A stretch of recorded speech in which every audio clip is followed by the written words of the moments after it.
Saludos desde Euronews. Bienvenidos al resumen semanal en donde intentamos ahorrarles tiempo a los muy ocupados para que puedan tener una visión de conjunto de lo ocurrido de lunes a viernes con algunas de las noticias más destacadas que marcan las tendencias de la información que les hemos ofrecido y posiblemente de cómo se desarrollarán a partir del lunes que viene. La invasión rusa de Ucrania, temperaturas desmedidamente altas en varias partes del mundo con consiguientes incendios, campaña electoral en Ecuador, resultados de primarias en Argentina son algunas de las noticias de este resumen semanal que pueden ver ahora condensadas en unos minutos. Al menos 500 niños han muerto y más de 1000 han resultado heridos desde que Rusia lanzó su invasión en Ucrania, según un informe de la Fiscalía General de Ucrania. El candidato ultraliberal Javier Milei reúne el voto protesta y gana las elecciones primarias en Argentina. El Papa Francisco pide a los políticos afrontar la crisis migratoria en el Mediterráneo con solidaridad y fraternidad, y el alcalde de Lampedusa pide más ayudas de la UE. Las autoridades designadas por Moscú en la zona ocupada de Donetsk denunciaron un ataque ucraniano en las afueras de la capital regional. Por su parte, los medios de comunicación prorrusos afirman que, en total, las fuerzas ucranianas han utilizado más de 100 proyectiles de artillería de fabricación estadounidense contra la región el domingo, incluida munición de racimo. Y en la ciudad de Belgorod, en el suroeste de Rusia, mandos militares rusos aseguran haber derribado un dron ucraniano con el sistema de defensa aérea. La explosión dañó varios pisos de un edificio, pero no se reportaron víctimas.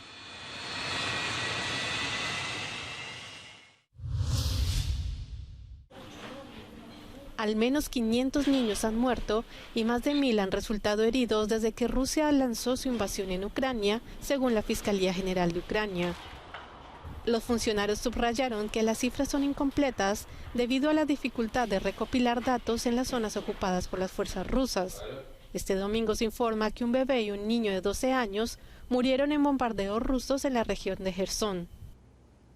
Según la Fiscalía, las regiones donde más han sufrido los niños han sido Donetsk, Jersón, Kharkov, Kiev y Zaporilla. En estos momentos, más de 7 millones de niños ucranianos corren grave peligro de sufrir daños físicos, graves trastornos emocionales y desplazamientos. De los casi 18 millones de personas que necesitan ayuda humanitaria urgente en Ucrania, más de 4 millones son niños, advierte Save the Children. Esta semana, el presidente ruso Vladimir Putin ha vuelto a quejarse de que la ayuda occidental a Ucrania no le permite llevar adelante la invasión que pretendió fuera simplemente un paseo militar. En la misma semana en la que el rublo vuelve a pasar por malos momentos, esta vez debido a las sanciones occidentales por la guerra en Ucrania. Algo que sucede un cuarto de siglo después de la crisis que obligó a Rusia a declararse en suspensión de pagos y devaluar drásticamente su moneda. Las bombas siguen cayendo mayoritariamente sobre ciudades ucranianas con víctimas civiles.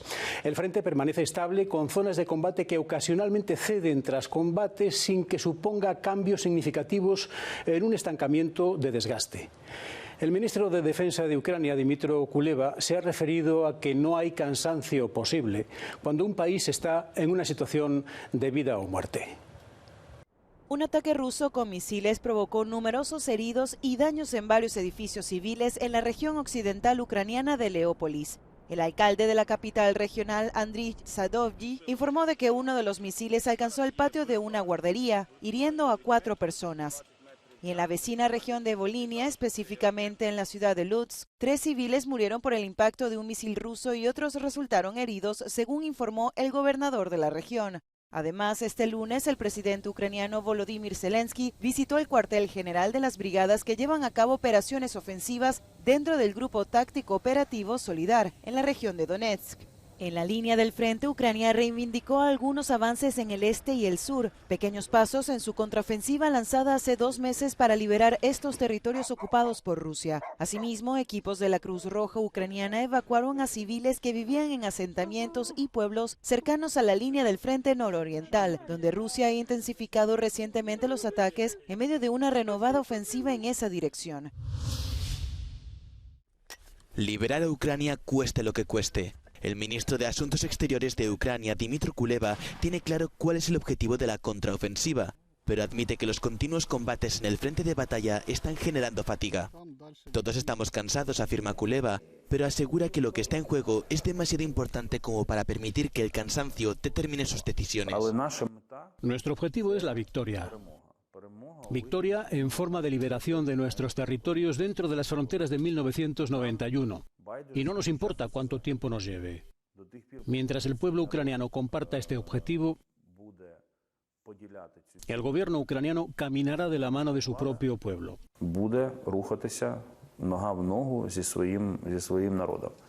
Tras décadas de abandono, Kiev ha lanzado una operación diplomática en África con la esperanza de obtener su apoyo ante la invasión rusa de Ucrania.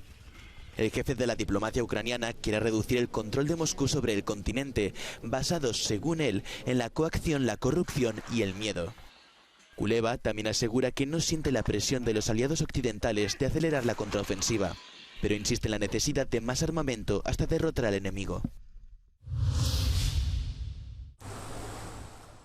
Lituania cierra 2 puestos de control con Bielorrusia y debate un posible cierre de fronteras, alegando que existe una amenaza híbrida procedente del este. Vilna afirma que hay una preocupante actividad del grupo ruso Wagner que se ha trasladado a Bielorrusia tras una fallida marcha sobre Moscú. El objetivo principal es tener tantos guardias fronterizos en la frontera como nos sea posible. Esto es lo que estamos haciendo, porque es donde más se necesitan. Nuestra Guardia Fronteriza Estatal está haciendo estos planes para que la gente esté en la frontera y no haciendo trabajos administrativos. La seguridad fronteriza ha sido uno de los principales temas sobre la mesa durante la visita del presidente letón Edgars Rinkēvičs a Varsovia. Su homólogo polaco destacó las amenazas de agresión híbrida de Bielorrusia y prometió suministrar ayuda militar a Letonia en caso necesario. Polonia ha cerrado este año todos los puestos de control con Bielorrusia menos 1. Letonia moviliza guardias fronterizos y pide tropas adicionales para proteger la frontera oriental. Esta decisión se ha tomado después de que Riga contabilizara más de 90 intentos de inmigrantes ilegales de entrar en el país desde Bielorrusia en 24 horas.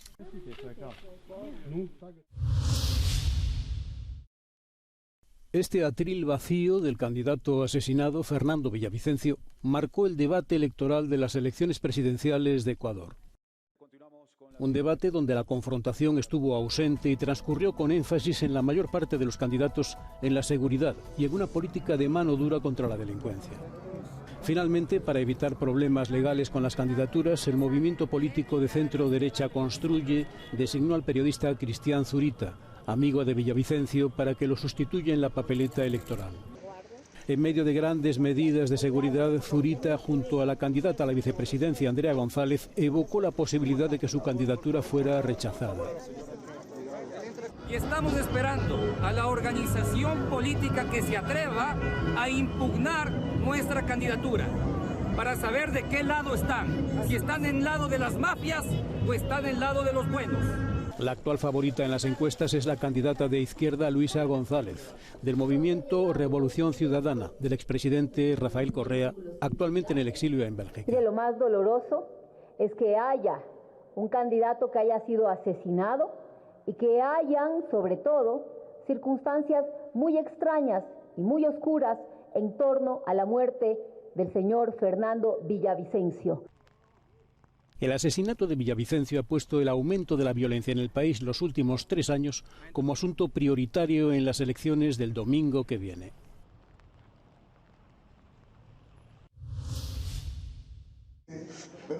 Cierre de campaña en Ecuador marcada por la violencia. Hubo un permanente y sentido homenaje a Fernando Villavicencio, el candidato de centro-derecha asesinado la semana pasada. Las promesas de seguridad saturaron el último día de la campaña electoral para las elecciones presidenciales y legislativas extraordinarias de Ecuador. El periodista Cristian Zurita asumió la candidatura de su colega asesinado, Fernando Villavicencio. La seguridad se debe a que yo tengo el mismo perfil de peligro que Fernando Villavicencio, porque las amenazas siempre fueron, vamos por todos, ¿no? Y él fue asesinado no por lo que dijo, sino por lo que pensaba hacer. Y este plan se basa sobre todo en lo que pensamos hacer. La favorita en las encuestas es la candidata Luisa González, del movimiento Revolución Ciudadana, que lidera el expresidente Rafael Correa. cerró su campaña en Guayaquil, el principal puerto de Ecuador y una de las ciudades más convulsionadas por esta crisis ante el pulso de bandas rivales por el control del narcotráfico. La ola de crímenes es atribuida por las autoridades al crimen organizado y al narcotráfico, que han ganado espacio en la zona costera del país, donde han hecho de los puertos grandes lanzaderas de cocaína hacia Europa y Estados Unidos.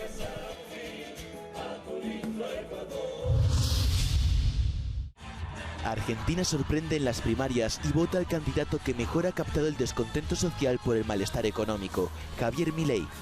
Con el 30,1% de los votos, el economista ultraliberal que se declara en contra del aborto y considera el cambio climático una farsa de la izquierda, se ha convertido en el candidato con más apoyo en estos comicios.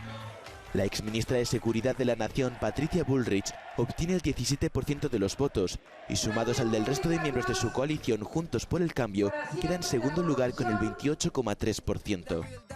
El peronismo, representado por la coalición gobernante Unión por la Patria y encabezada por el ministro de Finanzas Sergio Massa, logra un 27,2%, su peor resultado desde 2011. Este escenario deja el destino de las elecciones presidenciales de octubre completamente abierto.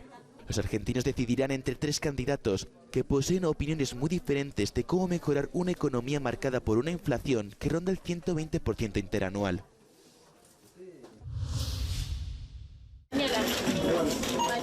Argentina vive un terremoto político y la respuesta de los mercados ha sido clara. Los precios se han disparado un 30% en los 2 días siguientes a la victoria del populista antisistema Javier Milei en las primarias del pasado domingo. Temen que si es elegido lleve a cabo sus propuestas en contra del papel histórico del Estado. La pregunta es si él o alguien puede realmente corregir la economía en Argentina. Va a ser difícil. Hay algunos puntos positivos de los que hablaré. Por ejemplo, el gasto público representa el 40% del PIB del país. Eso significa que si vamos a abordar el problema de la deuda, el problema de la inflación y la tendencia del Banco Central a imprimir moneda, vamos a tener que recortar drásticamente los subsidios. En un país que lucha contra una inflación anual superior al 100%, una pobreza creciente y una moneda que se deprecia rápidamente, el voto ha respondido al hartazgo contra la clase política. Pero, ¿representa realmente un cambio ideológico en Argentina? No creo tanto que la sorprendente victoria de Milei en las primarias represente realmente un cambio total en el electorado argentino, hacia la derecha y hacia una especie de visión libertaria. Casi se autodenomina narcolibertario. Un Estado más reducido refleja valores populares en Argentina. Creo que Argentina sigue siendo en gran medida un país orientado al centro de izquierda.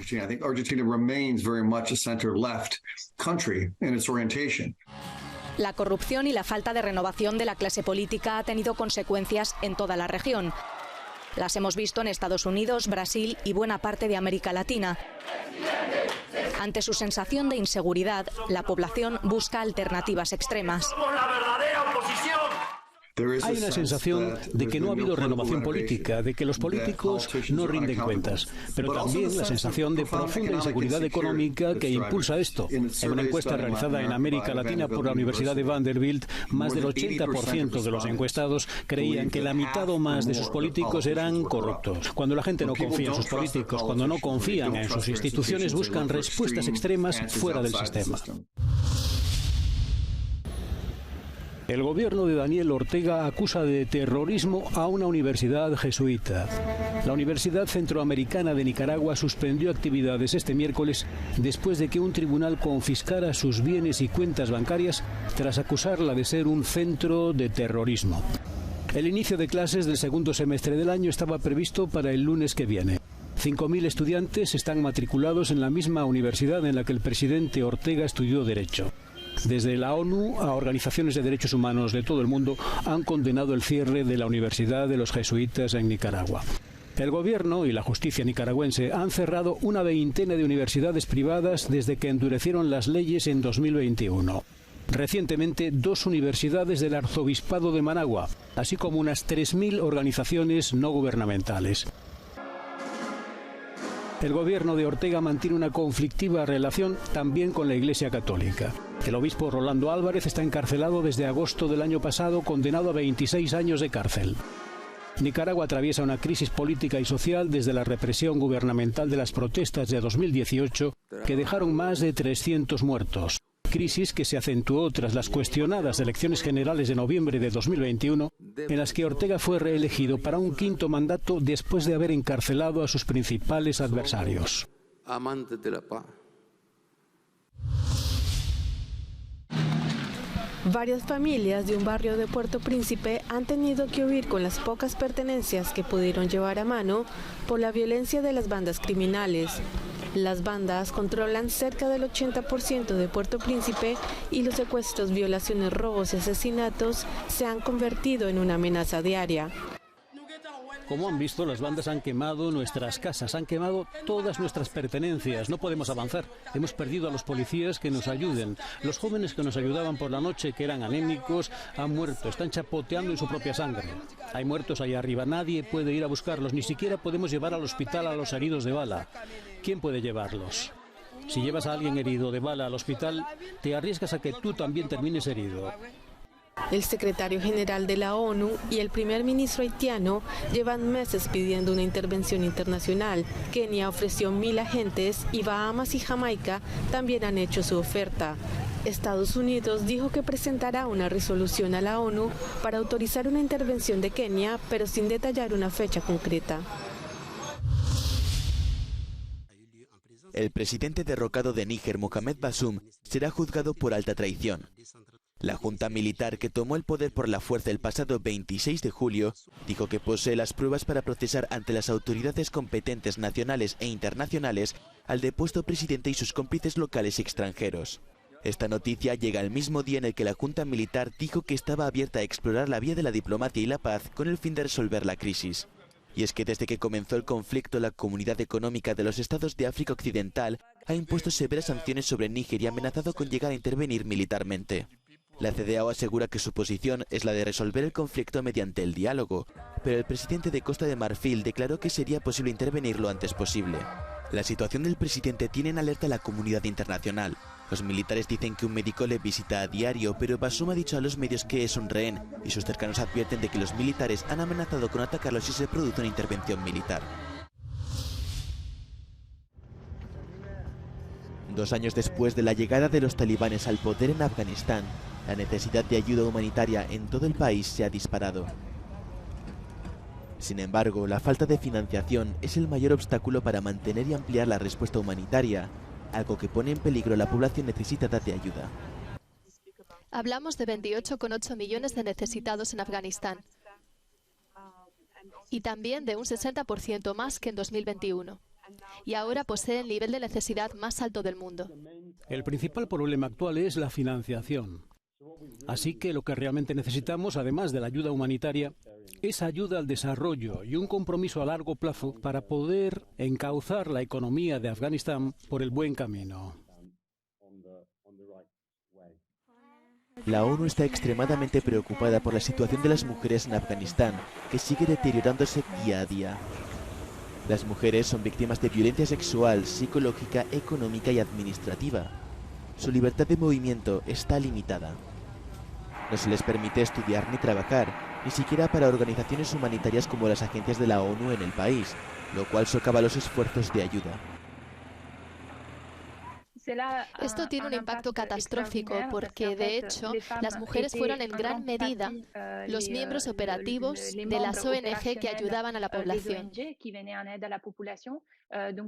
Así se han asegurado que esta ayuda no llegara a la población. Las organizaciones humanitarias no gubernamentales recuerdan que en Afganistán se está produciendo la mayor crisis humanitaria del planeta y piden a la comunidad internacional que no se olvide de la población de este país.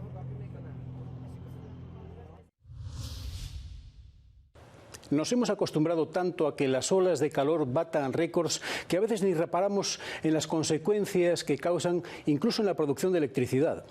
Este mismo fin de semana hay 2 centrales nucleares en Francia que tienen previsto reducir su producción en el Ródano porque la temperatura del río supera los umbrales establecidos de 26 a 29 grados. Pero todo ello no son más que pequeños detalles al lado de algunas catástrofes naturales sufridas durante esta semana. El fuego ardía a unos 17 kilómetros de la ciudad cuando se emitió la orden de evacuación de Yellowknife y las comunidades vecinas este miércoles por la noche. Según dijo el gobierno de los territorios del noroeste, 20.000 personas deben abandonar sus hogares lo antes posible. El personal de las fuerzas canadienses está ayudando a los bomberos y ha desplazado a los evacuados en aviones militares. Las personas con mayor riesgo serán priorizadas en la evacuación aérea. Más de 200 incendios forestales ya han quemado un área extensa de los territorios del noroeste. Si no llueve, el fuego puede llegar a Yellowknife, la capital de la región, durante el fin de semana. El 15% de la población de los territorios del noroeste ya ha sido evacuada. Las autoridades dicen que la mayoría de las carreteras siguen siendo seguras, pero si el humo limita la visibilidad, quienes salgan de Yellowknife por la autopista serán escoltados a través de la zona de fuego activo. Hay más de 1000 incendios forestales activos en todo Canadá. Uno de los peores incendios forestales de la historia de la isla arrasa Tenerife. Ya ha ardido una superficie de 26 kilómetros cuadrados y las llamas están todo menos controladas. El presidente del gobierno canario, Fernando Clavijo, explicó que las labores de extinción fueron difíciles.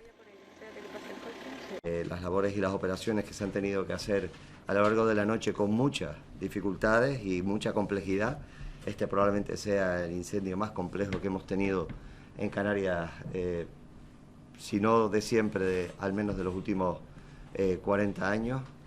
Unas 7.600 personas han sido evacuadas y confinadas por este incendio, según Clavijo. Se ha advertido a los residentes de las comunidades circundantes sobre la contaminación del aire por el humo. En principio, deben permanecer en sus casas. Según Protección Civil, se han desplegado 350 bomberos y 17 aviones de extinción. Y también se están movilizando soldados de la Unidad de Ayuda de Emergencia de la UME. Mientras tanto, en Alemania, decenas de vuelos tuvieron que ser cancelados en el aeropuerto de Frankfurt el miércoles por la noche debido a las fuertes lluvias. En la ciudad, las aguas inundaron la principal estación de metro. La tormenta también causó inundaciones en otras regiones, como Baden-Württemberg, Renania-Palatinado y Turingia.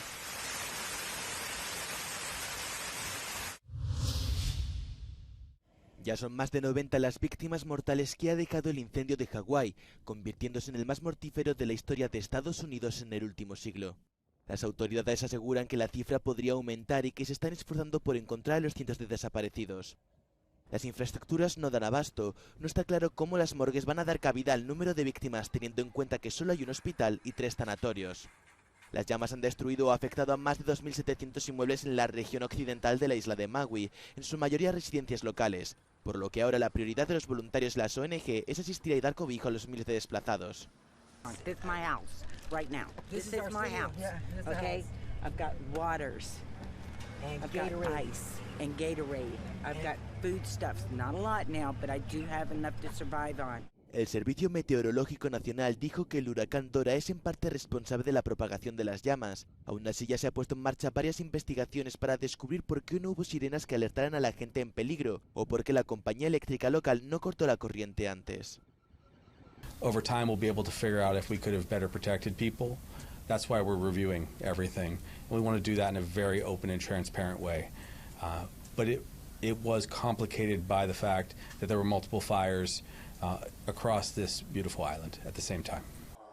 El obispo católico de la diócesis de Honolulu celebró una misa el domingo en una iglesia de Kapalua, muy cerca de la ciudad de Lahaina, devastada por el fuego.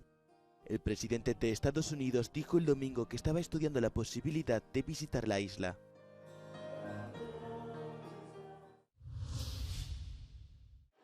La OMS advierte al mundo sobre el repunte de casos de COVID-19 y sobre una nueva variante. EG5, también conocida coloquialmente como Eris, es una mutación de Omicron y ya es considerada una variante de interés por la Organización Mundial de la Salud. Eris ya ha sido detectada en varios países, por lo que el organismo sanitario pide que no se baje la guardia.